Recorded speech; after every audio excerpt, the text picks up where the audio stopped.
आपण पाहत आहात लोकप्रवाह न्यूज 24 तास प्रत्येक घडामोडीवर लोकप्रवाहाची नजर।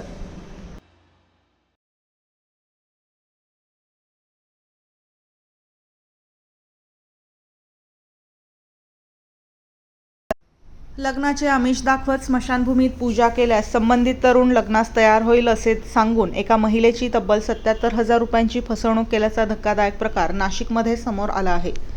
या प्रकरणी भद्रकाली पोलिसांनी जितू अण्णाराव पवार आणि विशाल रामदास खंडागळे दोघेही राहणार फुलेनगर पेठ रोड पंचवटी यांना ताब्यात घेतले आहे। पीडित महिलेची जितू पवार याच्याशी गेल्या 4 वर्षांपासून ओळख होती। दोघांनी लग्न करण्याचे ठरवले होते, मात्र पवार याने लग्नास नकार दिल्यानंतर महिलेने विशाल खंडागळे याच्याकडे याबाबत तक्रार केली। यावेळी स्मशानभूमीत पूजा केल्यास पवार तिच्याशी व्यवस्थित वागेल आणि लग्नास तयार होईल असे सांगण्यात आले। पूजेसाठी पैसे लागतील असे सांगून महिलेच्या विश्वासाचा गैरफायदा घेत विविध तारकांना ऑनलाईन पद्धतीने पैसे घेण्यात आले।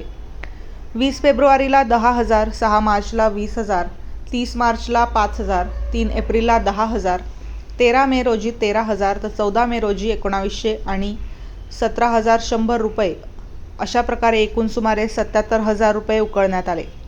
यानंतर 12 जुलै रोजी गुजरातमधील बलसाड येथून नाशिकला आलेल्या महिलेला मध्यरात्री पवार आणि खंडागळे यांनी भद्रकाली परिसरातील अमरधाम येथे नेले।